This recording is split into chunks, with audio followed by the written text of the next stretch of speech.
L'un des novices, descendu chercher du vin, fut le premier à remarquer un mouvement sous l'autel. Au début, il crut que c'était l'air, un courant d'air qui soulevait la poussière.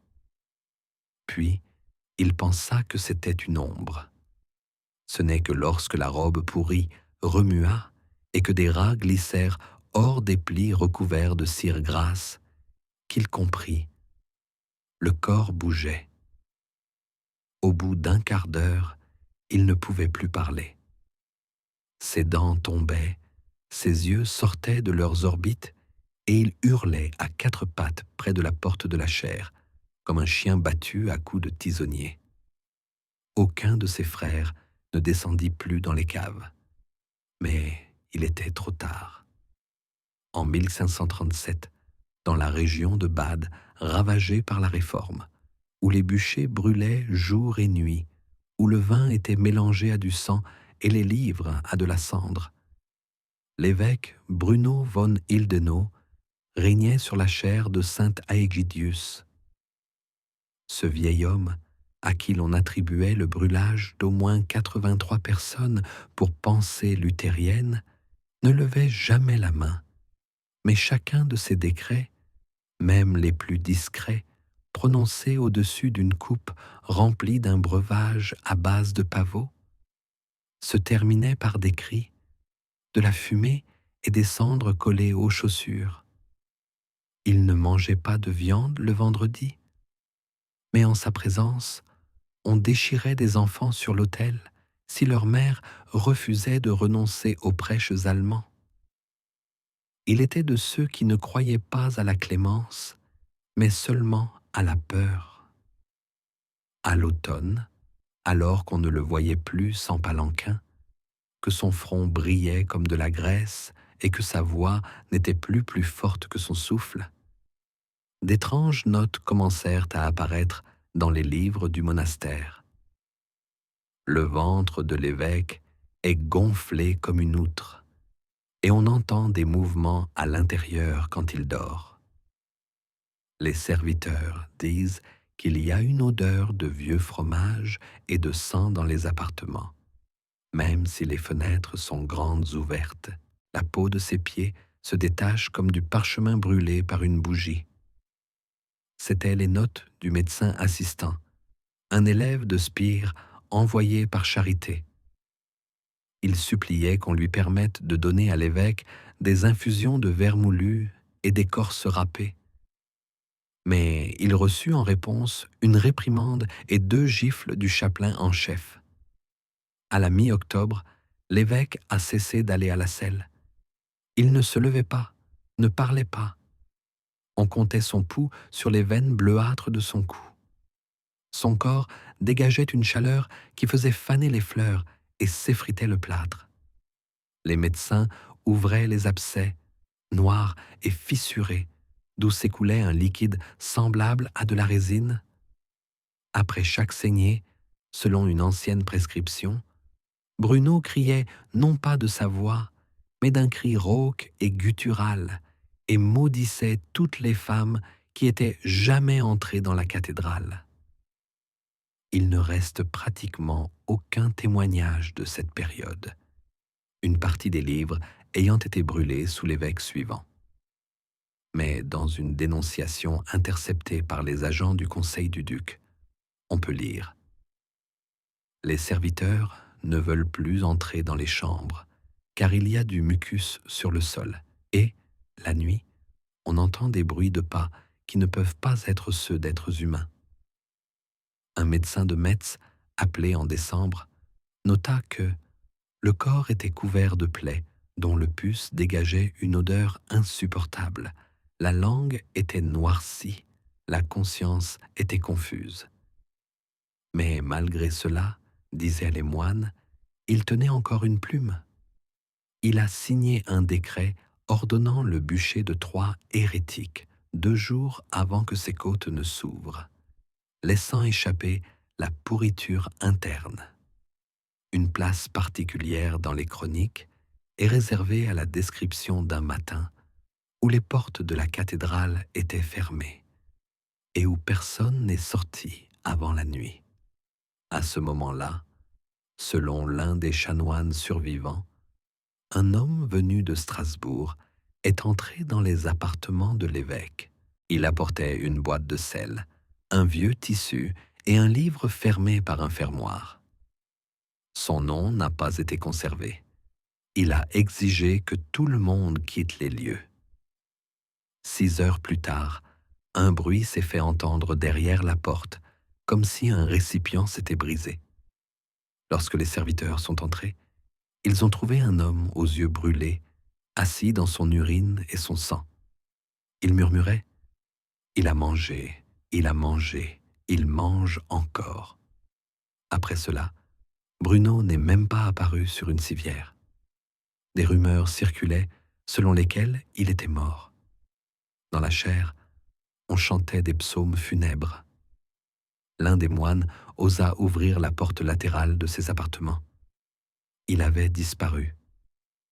3 jours plus tard, un homme écorché, sans ongles et la langue coupée au milieu, apparut dans le réfectoire.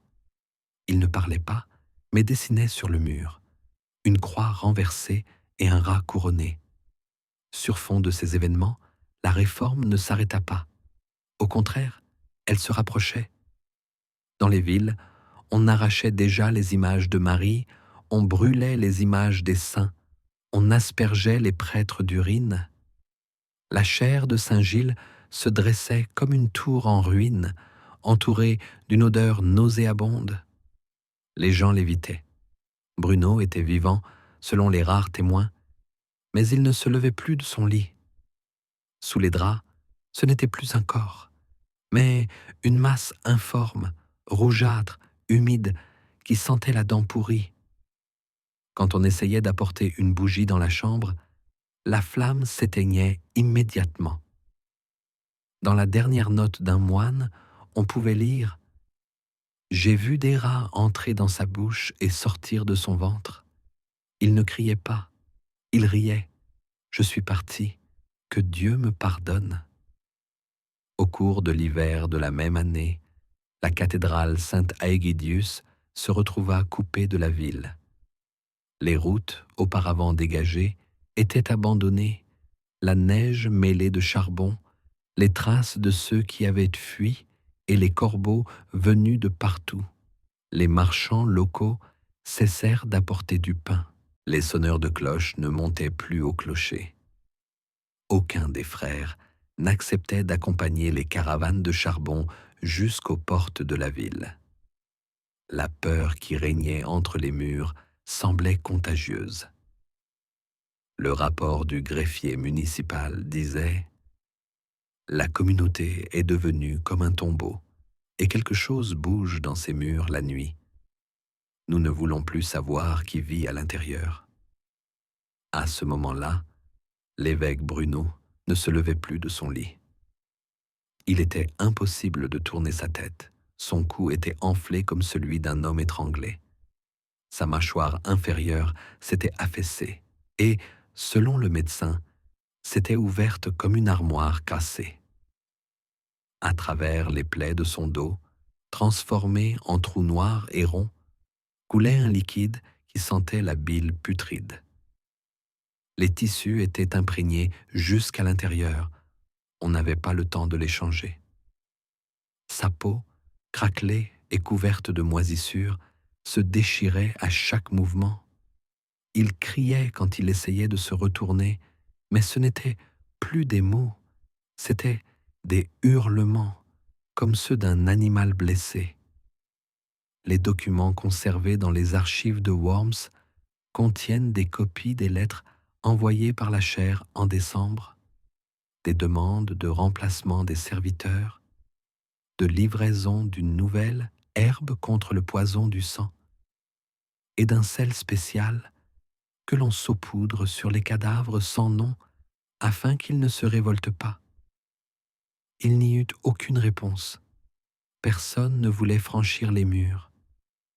Bruno restait dans son lit, sous le plafond où le plâtre s'effritait déjà à cause de l'humidité, où les bougies ne brûlaient pas et où les rats vivaient dans des boîtes à encens.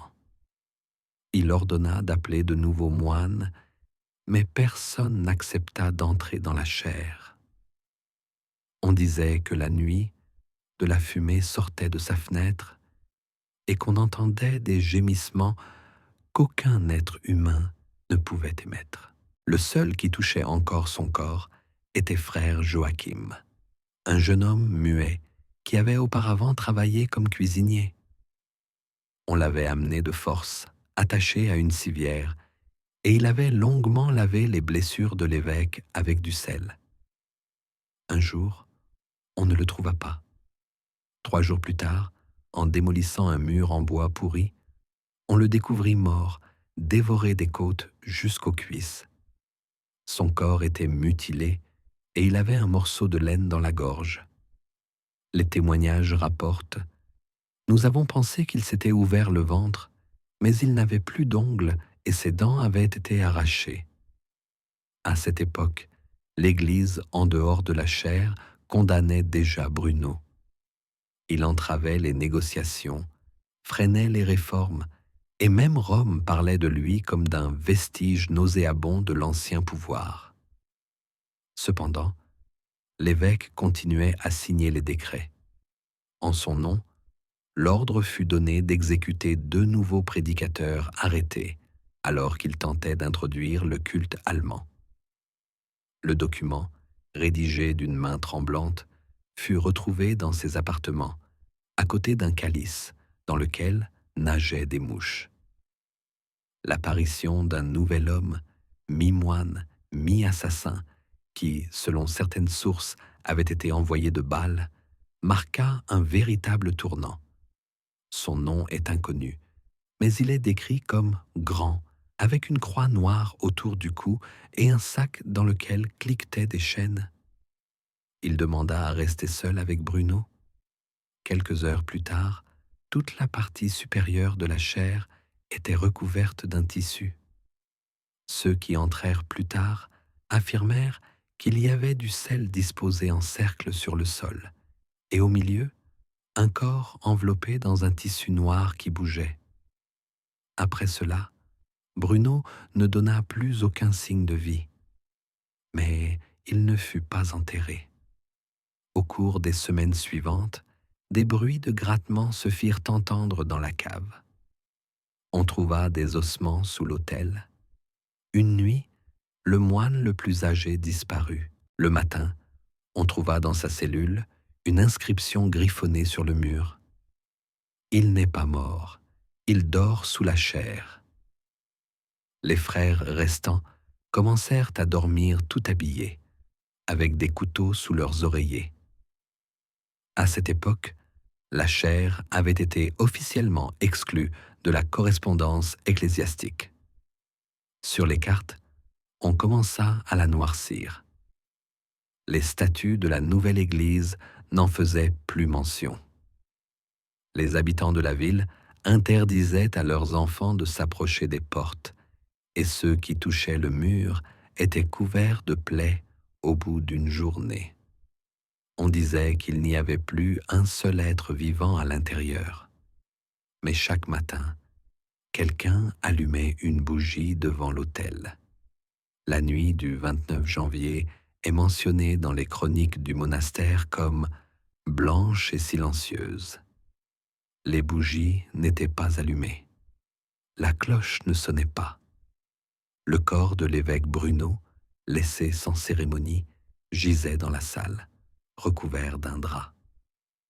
Lorsque le vent s'engouffrait à travers les fissures des vitraux, le tissu se soulevait.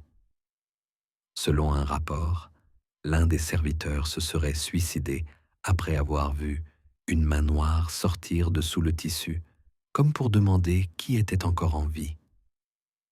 Pendant ce temps, dans le monde extérieur, la chair avait déjà été supprimée. Selon le décret du conseil de Spire, le lieu est infecté tant par la chair que par l'hérésie et doit être voué à l'oubli silencieux au nom de la pureté de la communauté. Aucun légat n'était autorisé à s'approcher. Les gardes postés à la porte se relayaient de moins en moins souvent. Bientôt, Ils disparurent complètement. Il ne restait plus que les oiseaux et les rats. Mais à l'intérieur, l'activité continuait. Le chroniqueur Gotthold, qui n'avait pas quitté la chaire par serment, écrivait sur des bouts de tissu qu'il cachait sous le plancher.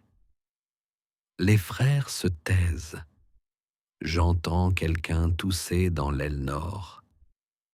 Mais il n'y a plus personne là-bas depuis 2 semaines. Les rats n'ont pas peur de la lumière. Ils dorment dans la tombe de Bruno. Il mentionnait également que le corps du prieur devenait chaque jour plus lourd. Les serviteurs envoyés pour le transporter ne parvenaient pas à bouger la civière. L'un d'eux s'était brûlé les mains, comme si sous le tissu se trouvait non pas de la chair, mais de la pierre brûlante. Les 4 survivants commencèrent à verrouiller les portes. Ils ne se nourrissaient que de biscuits secs et d'eau bouillie avec du sel. On entendait déjà des bruits de pas sous les fenêtres, bien que la cour fût déserte. Dans l'une des cellules, on découvrit des ossements d'enfants, petits comme ceux d'un agneau, mais il n'y avait pas d'enfants dans le monastère. L'un des frères, saisissant son bâton, tenta de brûler le corps, mais avant d'allumer le feu, il cria que ça regardait et respirait à travers les fissures. Il fut retrouvé pendu dans le clocher. Une archive datant du milieu du siècle affirme que, à l'endroit où gisait Bruno, même après 2 générations, l'herbe ne poussait pas et la pierre était noircie. L'Église officielle ne reconnaît pas l'existence de ces archives, mais les journaux conservés des moines du monastère Saint-Clément, situé à une vingtaine de kilomètres, confirment. L'odeur de pourriture a persisté pendant 3 semaines. Nous n'avons pas chanté la messe du matin, car nous ne pouvions distinguer les voix des échos. Au printemps, la chaire fut à nouveau mentionnée, cette fois dans une lettre du prêtre réformateur Lutz de Coblence. L'endroit où le diable vivait en soutane, où la Bible était écrite avec du pu et scellée avec de la viande. On dit que les rats y occupent désormais la fonction d'évêque et qu'ils célèbrent chaque nuit une messe noire pour ceux qui pourrissent sous le sol. L'Église condamna cette lettre.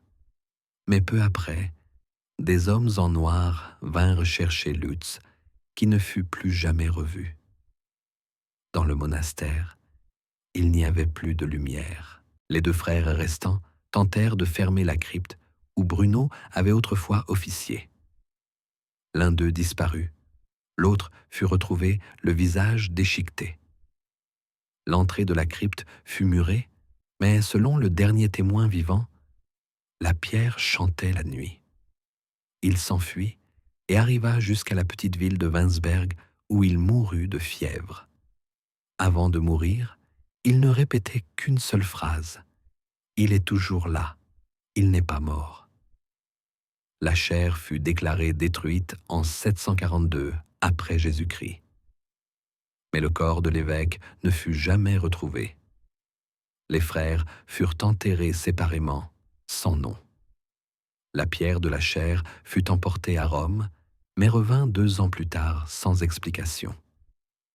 Depuis lors, elle n'a plus été montrée, mais dans les caves de l'église, des rumeurs circulent selon lesquelles il resterait sur elle l'empreinte d'une main, non sculptée, non dessinée, mais brûlée de l'intérieur comme avec du fer. Au printemps de cette année-là, un document crypté, signé par l'un des témoins de la chaire, a été déposé aux archives du cathédrale de Nuremberg. Il disait « Nous ne l'avons pas enterré. Nous avons essayé, mais la terre a refusé de l'accueillir. Il ne reposait pas, il se désagrégeait. Les rats se cachaient au début. Maintenant, ils nous conduisent. » Le document n'a pas été publié. L'archiviste qui l'avait reçu a disparu 2 semaines plus tard. Les clés de son bureau ont été retrouvées dans un calice rempli d'eau bénite et maculé de sang. Entre-temps, la commission papale réunie à Avignon a ouvert une enquête. On tenta de déclarer officiellement la chaire comme lieu maudit et d'ordonner sa destruction. Cependant, tous ceux qui se rendirent sur les ruines périrent en chemin ou refusèrent de s'approcher, invoquant une peur intérieure inexplicable. L'un des cavaliers, envoyé seul, revint au bout d'une journée sans prononcer un mot.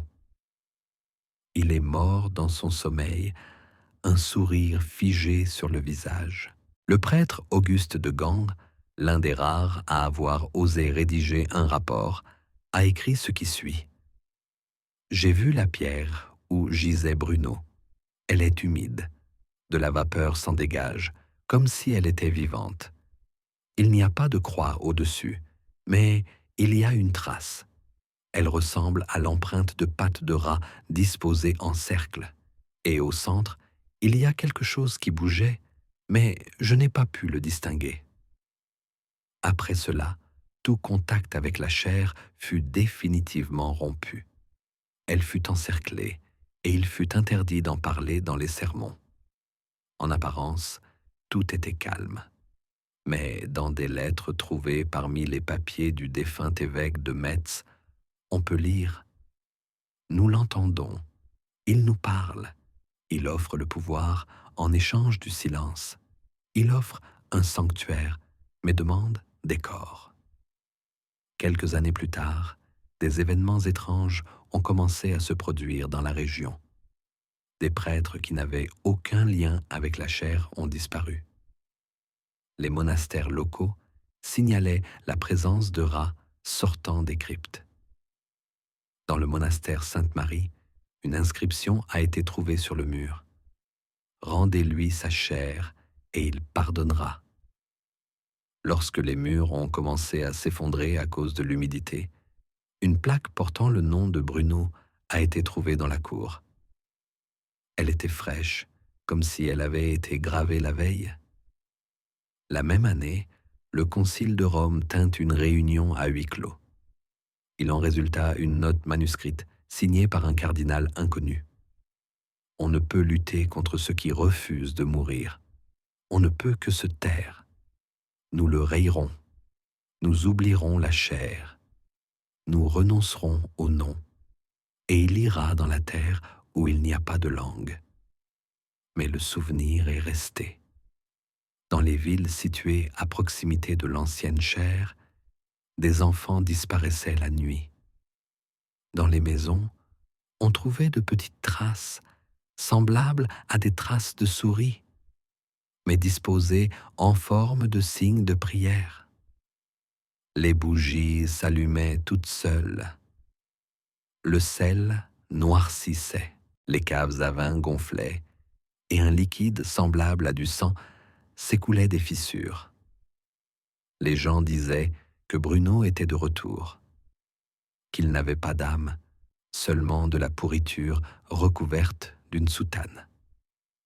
Le dernier document officiel concernant la chaire est une lettre au nom du monastère Saint-Jacques adressée au chancelier impérial. Elle se compose d'une seule ligne. Il chante sous terre. Ni la date, ni la signature, ni le sceau n'ont été conservés. Après cela, toute mention de lui cessa. En 1944, 44 ans après la fermeture de la chaire, l'un des derniers témoins encore en vie, frère Sébastien, fut retrouvé dans un hospice à Augsbourg. Il ne parlait pas, ne mangeait pas, ne priait pas. Il tapait seulement sur le mur avec ses jointures, à un rythme régulier. Le médecin de l'hospice nota 3 coups, une pause, 4 coups, un murmure, comme un appel. La pièce sentait la moisissure et la résine rance, bien que les murs aient été fraîchement repeints. L'autopsie révéla que le cerveau se décomposait comme du tissu et que la cavité crânienne portait des traces de dents de rongeurs. Au même moment, Dans les archives épiscopales de Landau, on découvrit un paquet de feuilles scellées, sur lesquelles était écrit sous un ancien cachet de cire. Les restes étaient couverts de pus. La chair ne se décomposait pas. Les rats n'avaient pas peur du feu. Ils étaient venus chercher l'âme. Le document n'a pas été rendu public. L'un des cardinaux qui l'avait lu a insisté pour que les documents soient immédiatement scellés et brûlés. Cependant, la liste des noms mentionnés dans le texte correspondait à ceux des personnes qui avaient ensuite disparu dans des circonstances mystérieuses dans les diocèses orientaux. Entre-temps, les ruines de la cathédrale devinrent un lieu où affluaient les mendiants, les possédés et ceux qui avaient été expulsés pour hérésie. Ils vivaient parmi les murs en ruine, sans rien construire ni allumer de feu.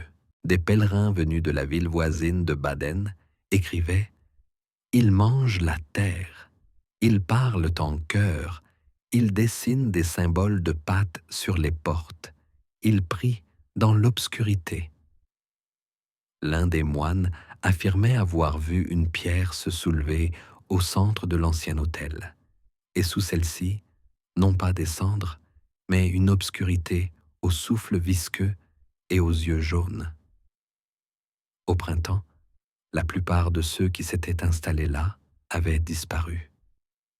Ceux qui étaient revenus étaient couverts de plaies. Leur peau se détachait, leurs cheveux tombaient. Leur langage était incompréhensible. Les médecins appelaient cela la pourriture progressive de la conscience. L'un des médecins écrivit dans un traité « Ce n'est pas une maladie du corps, c'est une maladie de la mémoire. Ceux qui ont vu la chair ne meurent pas, ils se décomposent vivants. » Rome a décidé de raser complètement l'endroit. Une troupe de 60 hommes est arrivée accompagnée d'un prêtre. La destruction a commencé par le mur est. La 4e nuit, tous les chevaux ont été retrouvés morts. Le prêtre s'est immolé par le feu. Les restes du détachement ont été évacués de force. Selon les survivants, le commandant aurait déclaré « Nous ne détruirons pas la chair. Nous nous détruirons nous-mêmes. » Il ne resta du bâtiment qu'un fossé où les débris furent jetés et recouverts de sel. Mais le sel noircit. Après cela, on ne parla plus de la chair. Elle a été retirée des cartes. Son nom était interdit.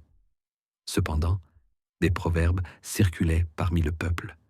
Qui a vu l'autel noir ne sera pas baptisé, ou, si on chante en bas, n'ouvre pas la porte.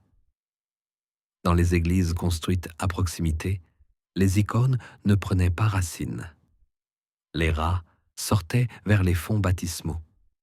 Selon la rumeur, un nourrisson aurait été arraché des bras de sa marraine.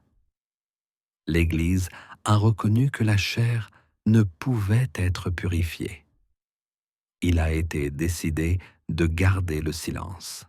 Dans l'acte final, rédigé à la fin du siècle, il est dit « Parmi les nombreux morts, brûlés, effacés de la mémoire, un seul est resté. L'évêque qui a rejeté le repentir, rejeté la mort et n'a pas été accueilli dans la terre, mais dans la pourriture. Il n'est pas mort. Il s'est dissous dans cette époque. Sa chair a disparu sous la pierre, mais sa voix est restée dans l'obscurité. » Ainsi, la dernière page de la chronique du département n'est pas fermée par un mot, mais par le vide. Et depuis lors, comme l'a écrit le moine Gotthold, personne n'ouvre plus cette porte, mais de l'intérieur, elle respire.